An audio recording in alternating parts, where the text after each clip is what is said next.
Hello everyone, I'm Kim and welcome to my sewing room. I hope you're all really well and are having a lovely day. This video is a continuation of the series that I'm doing on the B6747 shirt. So we are now at the very end of our shirt making process. So if you've missed any of the previous steps of this sew along, they'll be listed in the description below. But this is the last video where I'm going to show you how I finished off the shirt with buttonholes. Now, unfortunately, when I recorded this video, I recorded it as one really long video, and then I had to cut it up into sections because I couldn't upload it because it was too big. But when I came to this section, I accidentally deleted the section on buttonholes. So the shirt is actually completed, but I'm still going to go through the process of what I did with the buttonholes. And so you'll have to sort of use your imagination and forget that there are buttonholes and buttons on this shirt. Because that is basically the last step. Thankfully, it was only this part of the process that I lost. I'm going to stand up and show you the shirt and how I actually determined where I want my buttonholes to go.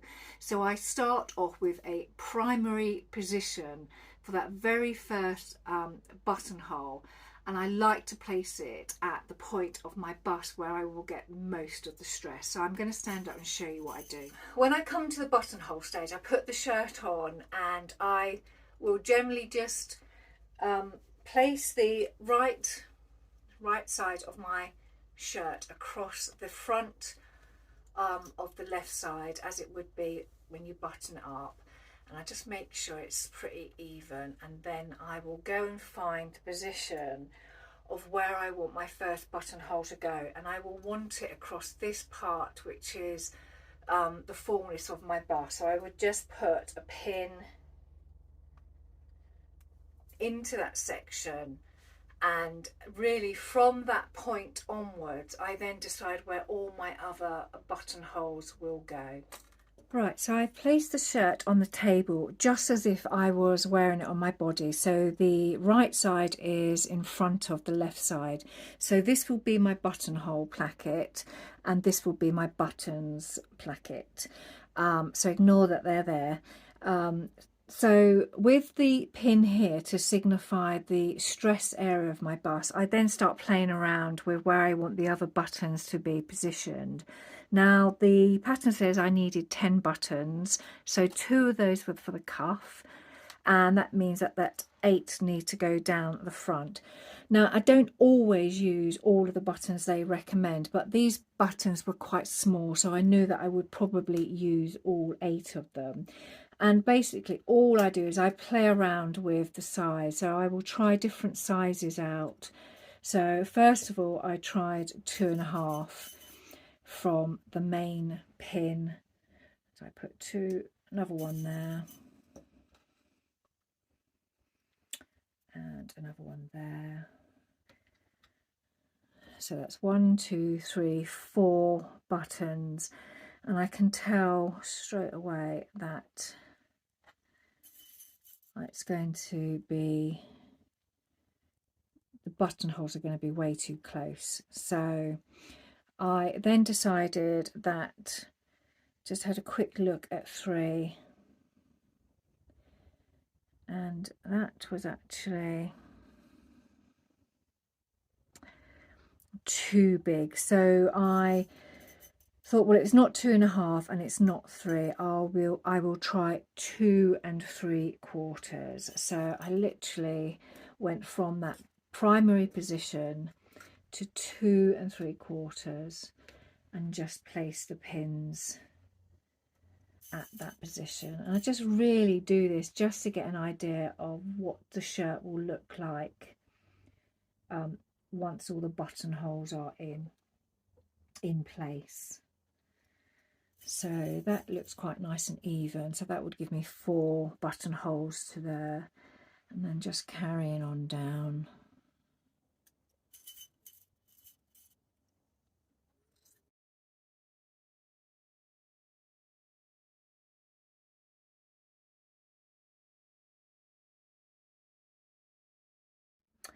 So once I've got all my spacing right and I'm happy with it, so I've got 1, 2, 3, 4, 5, 6, 7, 8 pins to signify where the buttonholes are going.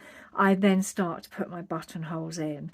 Now when I started sewing the buttonholes, I had actually run out of orange thread, so I used the same thread colour as the fabric, which doesn't cause many problems at all. It still works quite well. And then I will take that to the machine and put the buttonholes in.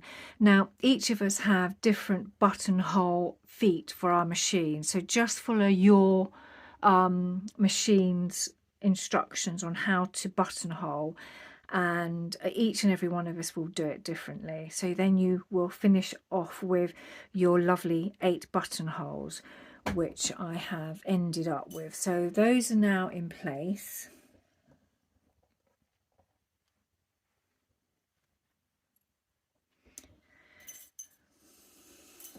Following the same process again, I just make sure that my right placket is over my left placket, and after I've made the buttonholes, I will then snip into them to open the buttonhole open, and I will use that buttonhole to find the position of where the button is to be placed. So literally in the middle of the buttonhole, I use an erasable pen and I just literally dab down into the bottom left panel of the shirt, and that will give me the position of my first button. And then I would literally go all the way up the shirt, going through the buttonhole hole, placing a mark, and then that would give me the position of all of my buttons. And with that I would then go and sew them all on in one go. So with my cuff, what I do is I put my buttonhole position at 5/8 of an inch from the end of the cuff to start my buttonhole, and I will place that in, and that's on the side of the cuff where the placket is folded over. And then I will then position my button also at 5/8 of an inch from the cuff edge, so that's positioned in the center, and that will then work quite nicely and marry up with the buttonhole there. So once I've done that on that sleeve, I will do it on the other sleeve. Right, so here she is all finished. She is a lovely fit. I'm really pleased with the fit, so it was really worth doing the resizing and revisiting the sizing for my ever-changing body. So I think I've got the fit really well. The shirt fits really nicely on the shoulders, through the bust, and it drapes nicely over the hips. There's no tightness at all. The front, where I normally would get some sort of gaping as I'm moving my arms around, there's no gaping at all there, so I'm really pleased with the fit across the bust. It's quite a nice length, so where I did the tummy adjustment, it did increase the length slightly at the front, but I quite like where it sits on my sort of lower hip. The sleeve length, I thought the sleeves would be a little bit too long, but I've got used to them now, and they do actually feel quite nice. Even, you know, as I stretch my arms out, there's no, you know, where they can actually move up your arms, there's none of that. So the sleeve length feels quite nice. Yeah, I'm really pleased with it. I'm so pleased with it that I've actually cut out another 4 shirts.